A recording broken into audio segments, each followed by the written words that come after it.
Do you know what magic eraser is? Yeah, Mr. Clean Magic Eraser. Yeah, Uh-huh. love it, love it. I feel like it's like the Windex. You remember from what was it, My Big Fat Greek Wedding, and he Oh would put yeah. Windex. We use it on everything. And so the other day, I was like, I wish they had this for your face. Have you seen these? The Q-tips with the Yeah, pointed with end? the yeah, they're yes, love them. It's Fixer like the upper. magic eraser for your face. The trick is with mascara, though, you need to let it dry. Most people Yeah. don't. Like they get it on their eye here and then they go right in. Go on, brush your teeth, get your clothes on. If you wait till it dry, it powders right off. That's my tip. And now we can get right into the show. Hey everyone, I'm Amber. And I'm Ryan. And this is Art Beauty, the real truth about the fake shit. Happy New Year's Eve. I know. Happy New Year's Eve and happy birthday, Tom. Happy birthday, Tom. So we'll get right into this interview. It's a little bit long, but man, such an awesome, inspiring woman.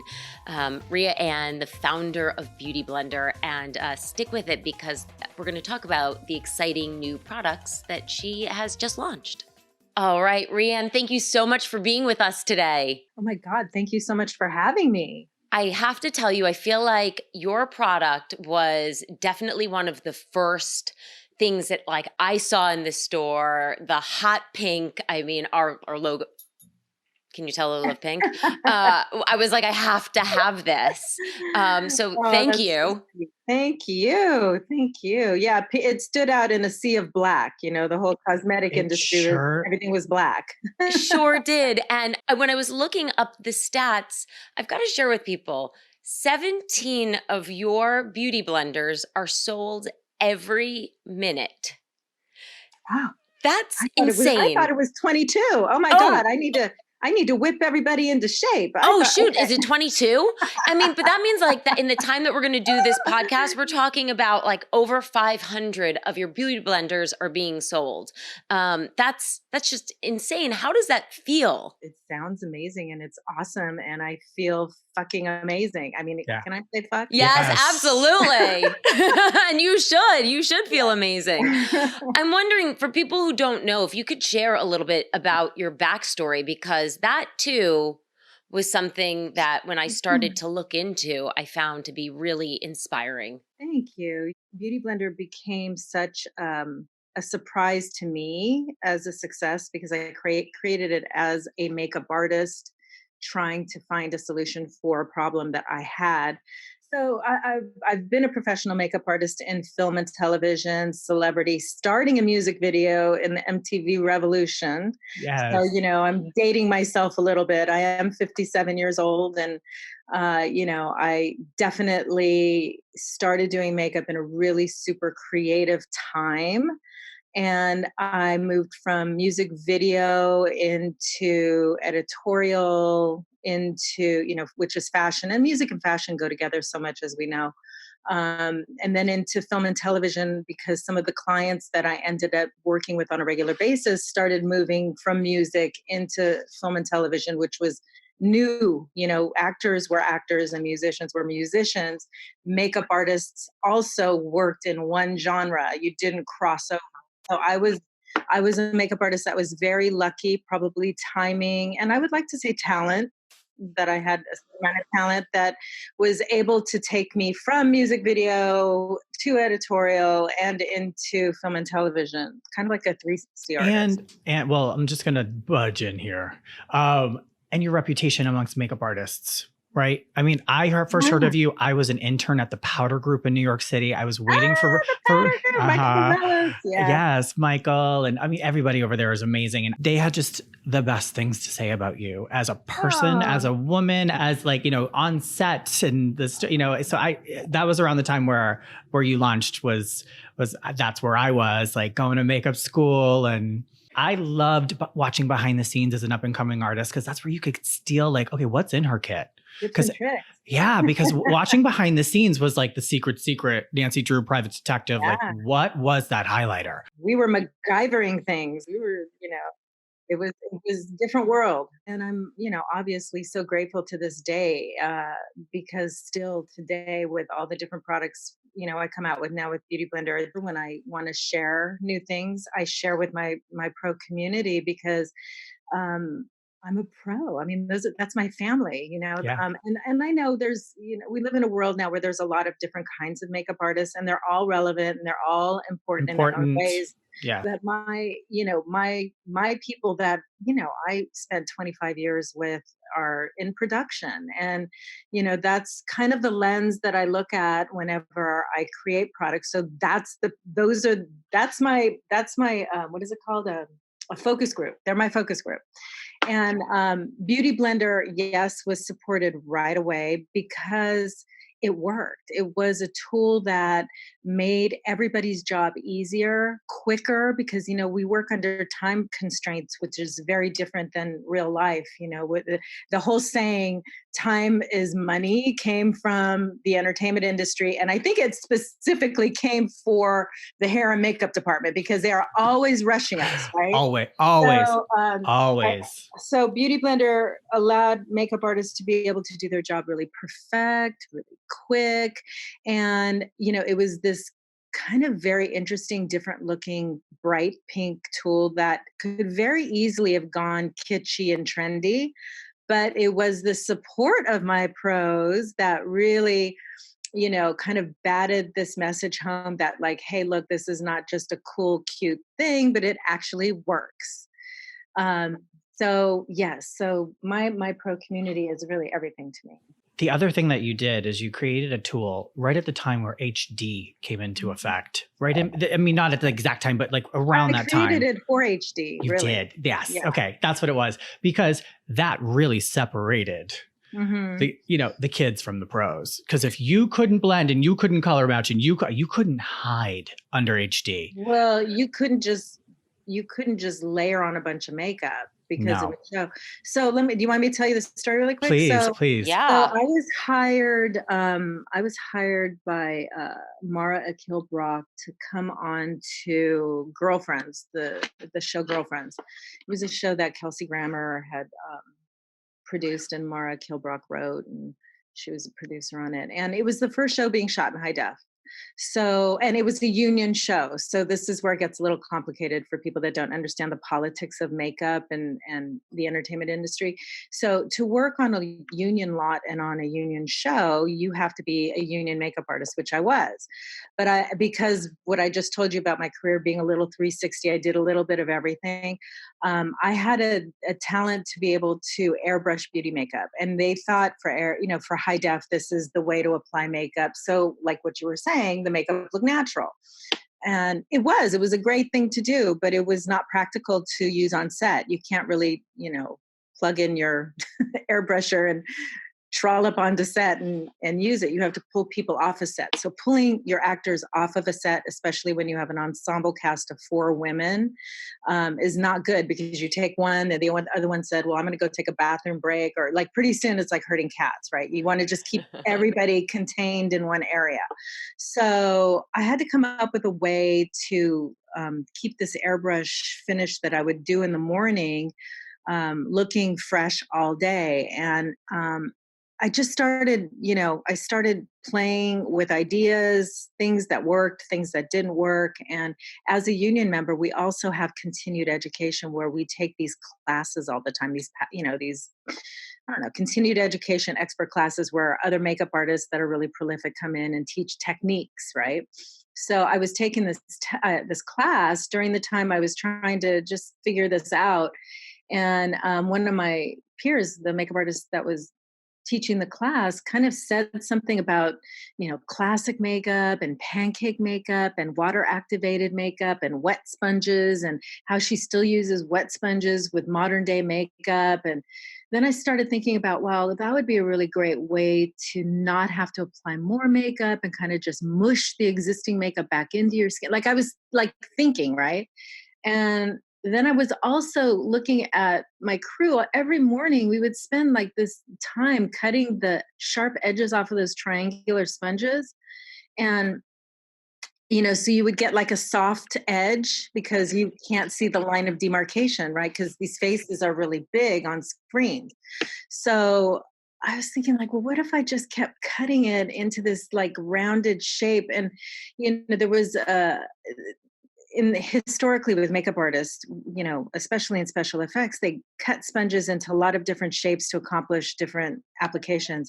And I just started playing with the shapes and came up with Beautyblender, a teardrop shape sponge that I would get wet, and it worked. And so we would then spend our mornings not cutting edges off of triangles, but cutting them into teardrop shapes. And we would just sit on set and cut them. So we would have them the next day because they were walking away. Like, we were making the sponges, but then at the end of the day, we couldn't collect them. Like, the actors were taking them, people were taking. So I was like, I need to find a way to make these in my hiatus and my time off. And that was it. I mean, it was for high def, and I realized I was going to need them. And, my peers, my other makeup artist friends that were going to be shooting shows in high def, because that was coming. Yep. That's what was happening. They were going to need it. So it was really just an idea for me in the beginning to support not only myself, but also other makeup artists that were going to need to do the same thing I was doing. I never thought it was going to be a big global business. I mean, you dream, but I didn't dare to dream that big at the time. I had something I needed to fix. Exactly. And you needed a time cutter and these actresses to stay in one place. It's brilliant. Yes. It's really, really, really brilliant. Thank you. Now the company, though, as big as it's become, it's still your company. Oh yeah. Yeah. No, I'm still 100% owner of my business. That's insane. And what's big about the business is really the distribution. But as a company, we're a tight crew. I don't have, that many people. Like, I'm not like Estee Lauder or L'Oreal. No. Like, those are humongous, huge corporations. Like, it's not a big business. It's just widely distributed. Right. Well, but I mean, if you're selling, millions, I think I got the number 9 million a year, or this year, 9 million. That's, and now you've got not just the sponge, it's makeup, it's brush cleaner or sponge cleaner. It is really amazing. Like, I can tell you, like, I'm just, I'm a makeup artist with a dream and a little bit of creativity walking down this road, just figuring things out as I go along, and I'm lucky enough to have been able, I'm a great makeup artist. I will say that. But what I've discovered my talent is, like, my business talent is, because I didn't go to business school. Like, spreadsheets freak me out. And planning and forecasting and all that stuff is like, it's magical. It's not what I do really that much. But what I realized that I'm good at is, and this probably worked for me well in makeup too. I know how to hire people that do the things I don't know how to do. Like, I know how to find people that are experts at doing the things I need to do, but don't know how to do. So I've been able to assemble a good group of people around me that help me grow the business into those crazy numbers and the things that we're talking about. And I think that was a talent probably early on as a makeup artist too, that I was good at hiring people in my crew, when I headed movies and TV and stuff like that. And I'm sure you're able to read a person very quickly. I know in hair, when I have someone in my chair, I have to read their mind. They don't really know what they want. And when you're on set, you're a psychologist, you're a therapist, you're a best psychic, friend, all of it. We're all the things. You're a disciplinarian. Sit still. But yeah, no, those are the tools that you either have those or you don't. You can't teach that, right? Yeah. And I'm sure you're able to read people very well. And then there's that humility factor, which, you still have today, that you can go, wait a minute, I don't know that. Yeah, and, please. I don't think any human being on the face of this earth can actually really honestly think they know everything except for maybe our president. But, I mean, I think you have to keep learning, Always remain teachable. Yeah. Yeah. And by the way, there was a lot of humility in my journey. I did realize a lot of things that, I should have done better or not, or, and can you share some of that with us? I mean, I guess what I'm talking about is just when you're talking about being able to read people quickly, it's not something that I think everybody is born with a talent to be able to kind of sum someone up really quick. I think it took me a little while. I think that it requires a lot of listening, where Yes. people want to do a lot of talking. So I think that's something I learned. And lessons along the way. I mean, geez, yeah. I mean, how many? where do where do I begin?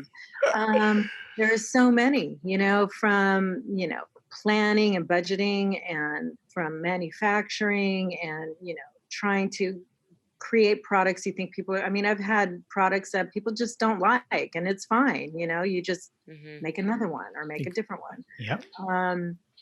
I think one of the biggest no, I was just gonna say one of the biggest lessons I think I talked about just briefly earlier that I learned in the last year was with the launch of my cosmetic foundation called Bounce.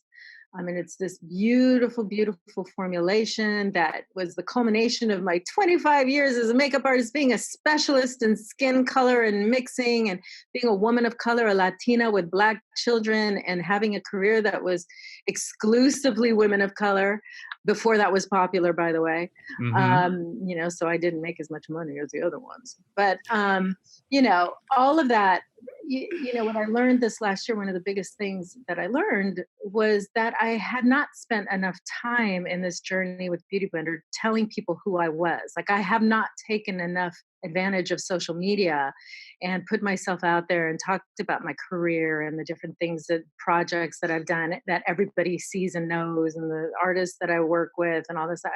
And I think that, there was this controversy when I launched Bounce that I didn't have 40 shades like Rihanna. I had 32, so I must have been a racist, or I must have been, how can I not be inclusive? And really all that was really for me a lesson of like, okay, girl, you know what? You just have not told people who you are. Yeah. You've not let people know who you are, because if they knew who you are, like they know who Rihanna is, if they knew who Rea Ann was, by the way, she took my name. Her name is Robin. Um, and, yeah, I'm just kidding. I love her. Actually, I worked with her very early on in her career. She's a sweetheart. Um, if I would have spent more time really bragging, I guess, about who I was, maybe that wouldn't have happened. So that was a lesson learned. But I came from a generation of like, you wear black and you sit in the back. You don't ask for autographs. You don't talk about your clients. You don't, Yep. You you, protect your yeah, talent, you're and you. hired for your Ooh. confidentiality. You're hired because I can't tell you how many, big clients I worked with, because I had a reputation that I didn't sell stories. I didn't, share anything. So, you know, it's a total 180 now in the world where you just share everything. So I'm getting used to it. I let other people share, but I'm starting to talk about myself a little bit more. Well, welcome to the party, because I we are so know. excited to talk And about you. and I have to tell you, Rand, that's one of the reasons I wanted you to come on, because you mentioned Rihanna, and we know the Kardashians have these makeup lines, and I think that Hmm. people take for granted that you don't have to be. And I know Kylie is a self-made now billionaire, and I don't doubt that that woman works her tail off. But I think sometimes, the rest of us need to see somebody like you who, didn't come from, boatloads of cash and money, and were really like the true business, boss babes, and turned an idea that they believed in, something out of necessity, something out of the job that you were loving and doing, into an incredibly huge, I mean, is it how much can I ask? Not to be gauche, but I mean, what is Beauty Blender? Has to be millions, if not more. In Business? sales or Yeah. valuation, or what do you I mean? don't know. Yeah, let's say multi millions. Yeah, I it is. mean, Yeah, congrats. Like, that's thank you. so wonderful. And Thank yeah, I you. think you do need to get out and show people. There's so much flack in the media, and it's something that drives Ryan and I crazy. It's like, at what point is a business, and I remember when it came out with the colors, and it's like, at what point can you take any sort of a risk? There was the whole Peloton ad, and we're not going to get into that because we don't need to, but it's like, come on. I mean, for the holidays. I don't know if you saw that or heard about that. I know all about it. It's ridiculous. And it's like, so come on, silly. I don't know. I never felt sexist. First of all, I've been to the Peloton. And by the way, like people who can I would afford be very happy if someone gave me a Peloton. Exactly. And Oh my not for God. nothing, people were like, it's not inclusive. And I'm like, well, Peloton isn't exactly an inclusive brand for $2,500 on a bike. It's great. But most of the girls that I've seen who do Peloton look exactly like that model. So, anyway, neither here nor there. I do want to talk because I know that you just launched a new product. And one of the things that you mentioned sort of in your thing was that Beautyblender needs to be used wet. And I Yes. will admit, when I first got it, I didn't know that. Well, don't feel bad because you're not alone. There are many, many people that, even though we broadcast it, we print it, we teach it, they still, people do what they do, Yeah. they Yep. do what they think is natural to them. And, the truth of the matter is cosmetic sponges for modern history have all been distributed as a product of convenience. Okay. So they were either made to fit in a compact or put in a bag of 42. Right. They were never really designed to put makeup on your face. They were designed cheaply because we wanted them, or the manufacturers rather wanted them to be disposable. So there's this replenishment business going on. Or, they never told you what to do with them, how to use them, how to clean them, how to replace them. So there's a lot of information about sponges that we were never told as a culture of sponge users. So it's not unusual to understand that, people do what they do and they're not going to actually wet their sponges unless you like pound it in their heads. Right. So, but it is a very different product when it's wet. So it's really important for you to wet the sponge. So yes, this new product for this new year that we have coming out is a product that has been designed. Yep, there it is. A product that has been designed to really have a fun characteristic that really makes people want to wet their sponge. And I have this ready. Okay, first of all, the packaging for this is so freaking cute. I got this. I was like showing Ryan, and I know, luckily we got this. Is like pressed, but I'm like, how adorable is this? So I did want to show it. And I've got the water here. Yes, ma'am. Is it So- cold or warm? I had ice in it because I knew it has to be Okay, so cold, it's cold. right? Okay. And it does say on the brush, can people see this? Let me go here. Are we going to be telling people, or are people going to see you do this? Yeah, they're going to see me Both. do it. And Oh, we're okay. telling them. So if you're not watching this, by the way, go watch us on YouTube. Because this is a YouTube. visual transformation, honey. You need to Uh-huh. see it. So Yeah. stop what you're doing. If you're just listening to this, stop what you're doing. Go to youtube.com/artbeauty and get ready for some magic. But the new sponges have Wet Me right on them. How cute is that? We wanted to stamp them with this because hopefully someone will see it before they use it and go, wet me.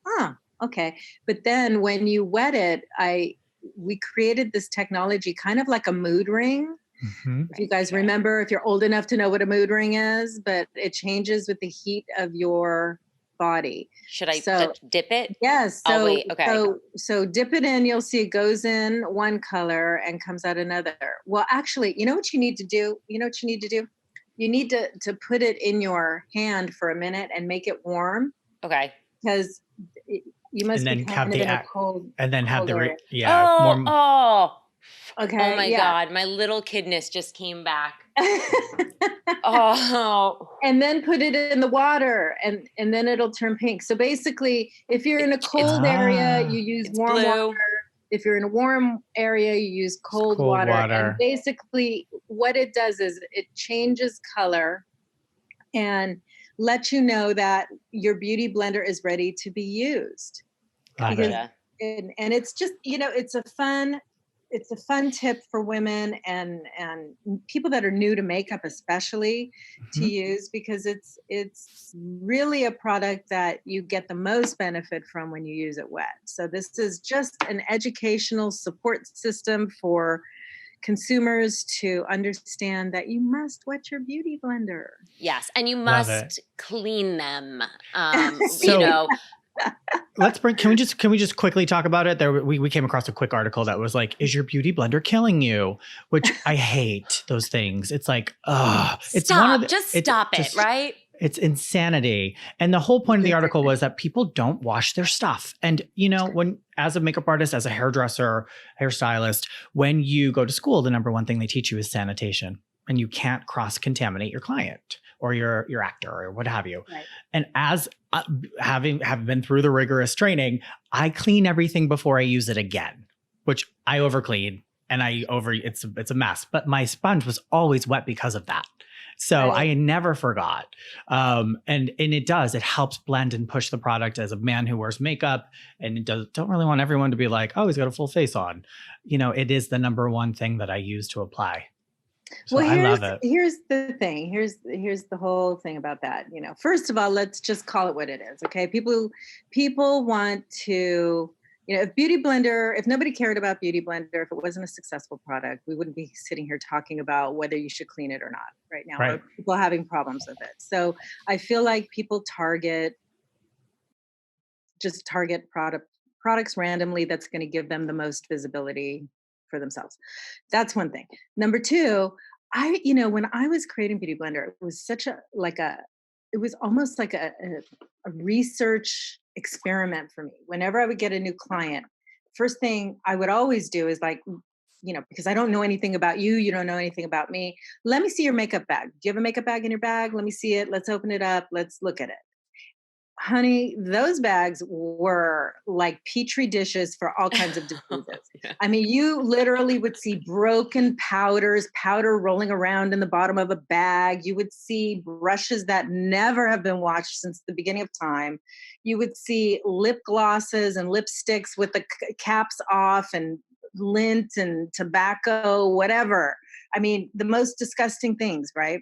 So the fact that people care so much about a beauty blender being clean actually is a really good thing. So Yeah. for me, the fact that they're bringing this attention out to begin with, I know it seems a little counterproductive, but let's talk about it, because Yeah. the whole reason I created Blender Cleanser was because of the things that I saw in makeup kits. And the reason why I created the cleanser to begin with is that I knew women were not throwing away their sponges like they were told to, because before they were told that they were disposable, they weren't throwing them away. They were using them till they were shiny. Have you ever seen a sponge get shiny because Yes. someone uses it so much? It's so gross. So, the fact that I also created the very first sponge and brush cleanser on the market was a direct response to the fact that people didn't clean their tools. They didn't clean anything. So, number one, if we really care so much, let's give credit to the fact that we now have something to actually clean your tools with. The other thing about it is that people would say that sponges specifically were not hygienic, but somehow brushes were. And that always really puzzled me. It just like it showed me like the depth in the ways that people actually think. Because if you think about a brush and you have all these fibers right next to each other, and each fiber, you're a hairdresser, hair is porous, Yeah, right? absolutely. Hair has little pores and slits that hold things in them, just like a sponge. People say, oh, sponges have cells and things get trapped in the sponge. No, things get trapped in your brush too. But nobody ever complains about, well, you shouldn't use that brush because you can never get it clean. Of course, No. people think you can get it clean because there's a brush cleaner. Right. Well, we have sponge cleaners too I that mean, actually work for your brushes and your sponges. And we have done tests on our sponges, and we clean our sponges and they become cleaner than brushes. I agree. So, I feel like at the end it's of the just, day, again, if it's you don't, messaging. yeah, if you don't wash your towel enough, that thing will kill you. The amount Exactly. of diseases and germs well, but while we have you here, I do want to ask you, so because we have got the expert, how often should we be cleaning our beauty blender? Is it after every use? So here's the thing. So first of all, we know people do what they're going to do. Right. So this is what I tell people what I do and the way I can clean my sponges every day. I have a Beauty Blender Nest, which is like a little holder that I created, or my Blender Defender, which is a carrying case that's soft and allows air and light in it. I keep that right by my sink.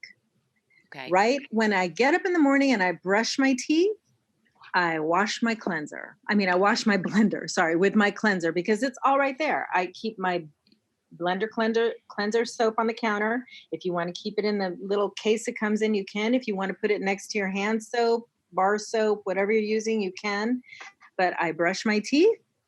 Then I take my sponge, I wet it, I swirl it around in the soap, I squeeze it a couple times, and it's ready to go. So Nice. yes, you can wash it as often as you'd like to. Of course, I suggest you wash it every time you use it because it's just it's fresher. It expands differently. You know, when you have makeup in your sponge, so I've become like a sponge expert, by the way, like something I I never love thought it. I would. Like I could be like a sponge scientist now. Of Um, course. but you know, if you wash it every day, it just expands better. It is, you know, fresher and cleaner. If you're worried about hygiene, I mean, honestly, if you are, unlike a makeup artist where I use sponges on multiple people, if you're only using it for yourself, you know, you're gonna do what you're gonna do. But Right. me, I have to wash all the time. So every And day, all the time, next to your toothpaste on your sink. and what Love it. about replacing them? Right? Because these things are built to last. Right. So, Well, and they you are. said, Yeah. so how is there like an expiration date? Is there a time that we should be saying, all right, time to get a new beauty blender? Right. So, you know, the reason why I created Blender Cleanser and didn't make Beauty Blender a disposable product is because I care about the environment. Thank you And for I that. don't think that, you Thank know, you so this, much for that. you know, I took stock after, you know, 15 years of my career and thought, my God, how many sponges alone have I thrown away on different productions? Like, and I'm only one makeup artist. I mean, there's so many of me out there. So it just didn't seem to be a really healthy um, product as a disposable product. So with that being said, I created Blender Cleanser to extend the life of your sponge. Now, it depends on how often you use your sponge. Like if you're a makeup warrior and you're wearing makeup every single day and you're using it for touch-ups, I mean, yes, that thing is going to wear out quicker than if you're just wearing makeup on the weekends or something. So it really just depends. We say 3 months because that is a good amount of time that you can have to replace your beauty blender with. But I mean, honestly, if you only wear your makeup once a week and, you know, 3 months, I mean, I don't call bullshit. I'm a pretty honest person. Like, you're going to be able to keep it longer. You are. You know, it's beneficial for me to say throw it away and get a new one, but don't. I mean, you can use it longer. I'm such a fan of have three, invest a little bit. And then Mhm. you can, if you're not someone who wants to clean every day, don't have, when you clean all of them and Well, then that's pull why we quick. have Blender Defender. So you can have one in your purse. You can have Yeah. one, Mhm. you know, at your vanity, wherever you do your Yep. makeup, and then you have a spare one if you Yep. lose it, because people will try to steal your beauty blender.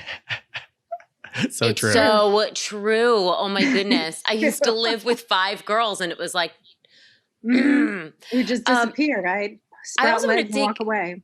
take the opportunity right now to say it's not just for applying foundation. There's like Mhm. actually many things, and you can get really creative with what you do with your beauty blender, but it's also great for like serums and Mhm. lotions.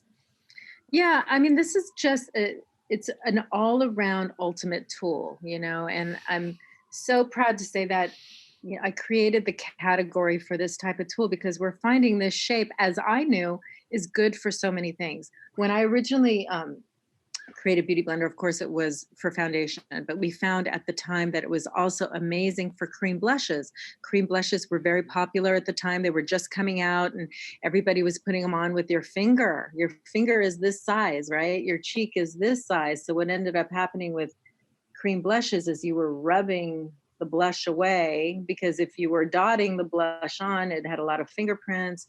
And pretty soon you were happy because pretty much you didn't see the fingerprints anymore, but you didn't see the product either. So Beautyblender Right. became really great for cream blushes.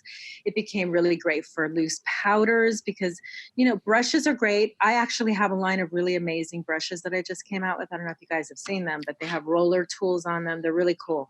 They're not, well, they're only on my website right now. They're going I to was be like, no, I have not seen they're going to them. be in Sephora soon, but they're Amazing. actually, I think this month, we're in the new year now.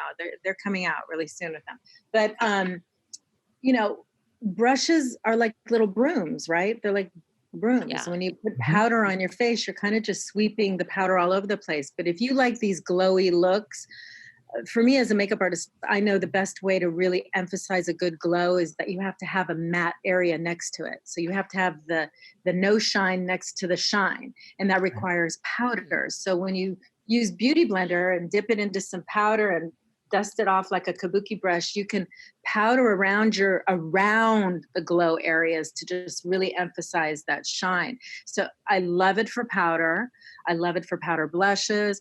It's great for finishing overall. Like all of the YouTube beauty looks now are like so step oriented. There's like so much going on. There's a lot of product you're putting on your face all the time. I like to just get a beauty blender and just at the end of your makeup application, just like go around and buff everything out and just make sure it's all blended and looks good. So yeah, many, many different things a beauty blender can do. Yeah. Love And it. Ryan, I read somewhere that it's good. And I'm sorry if this is not an Oh no. approved use. But yeah, we were talking about it. Do you want to Yeah. tell people what this little tip is good for? Well, I mean, I Mm. have some friends in the entertainment industry. Let's just say that, and it was a very, it's on trend to have a very pink area, and that people are bleaching and people are lifting tones around their bum. And I had people who didn't want to like touch that area like that every single day, and I was like, oh, go get a couple beauty blenders because you Mhm. and use the cleanser and apply your cream to lift the tone of the area, and you can stay sanitary because your cleaner is clean. That's My, amazing. the areas of beauty that we need to consider these I days. know. Awesome. That was not what I was talking about, though. I was actually Oh. talking about hairdressers can use this, and women at home can use the pointy end to sponge in Oh, the That's hairline? hair dye for great. their Yes. roots. Yes. That's No, Or it's you boring. can use true. it on your bum. I mean, Eh. thank you, Rea Ann. You've No, really it's you true. covered us literally head Head to toe. to toe. Whoa. Oh yeah, literally. I have heard of many, many creative uses for Beauty Blender that I'm it sure. definitely was not designed for. Sorry. Yeah, Didn't mean it's to go good. there. It's all good. So, what is like next? Where do you go from here? I mean, I feel like I'm just starting, you know. I mean, Beauty Blender, it's so funny because Beauty Blender was like this kind of distraction that happened to me as a makeup artist. You know, I never, like I said earlier, thought that a sponge was going to become a global business for me. I never thought that it would take up as much time in my life as it does because I Mm. don't really do that much makeup anymore, which I cry about because I really am a makeup artist and I love doing makeup. But you got to know as a makeup artist, because there was no Beauty Blender when I created it, what I had been working on prior to that was makeup. Right. So, Beauty Blender came along, like I said, and was this great distraction and, it became a tool and, took me down this path of becoming a tool manufacturer and creating this category for now other people to live in. But as soon as Beauty Blender it became stable and I ended up with this amazing team that I have, I was able to go back to what my original thing was, and that was to make makeup, what I am really an expert at. Nice. So, like I said, last year, I entered the color market for the first time and introduced Bounce, which is this amazing foundation that I took years making that is made in these very small lab in Italy. It's like the formulation is insane. It's so beautiful. Um, and I created this bottle with a palette on the side because with everything I do, I kind of want to do it like I said before, through a pro lens. And I was tired of seeing women putting makeup on the back of their hands all the time. And I knew as makeup artists, we use palettes. We have to download and be hygienic. We can't cross contaminate from client to client. And actually working with a palette, if you're not a skilled makeup artist, it actually helps you control how you apply the makeup so you apply it better, because you're not like dripping on your face or, like you're actually able to kind of use a palette and control how you're going to put the makeup on. So I wanted to share this with everybody. And I had created this other tool a couple years ago called Surface, and it was really too much of a pro product. I don't think it really resonated with the consumers. I think it intimidated them a little bit. So I was like, okay, well, that's fine. I'll just sell it to pros. But I really think this is a valuable product, a tool for the consumer to really save makeup, learn to use their makeup properly, mix makeup, become like your own mixer, like if you want to do things. So anyway, Bounce has this really amazing palette on the side that you use. And for me, that's kind of, the most exciting thing that's happening right now for me, because I'm actually able to go enter the color industry now and do it on my own, fund it myself, and not have to listen to any bankers or anybody to tell me what to do or how to do it. And I'm just like loving it. So the next couple years I've dedicated to looking at my business almost like a fork with two prongs. So I have a tool business and I have a color business. So I'm creating pipelines of new product for both of those prongs.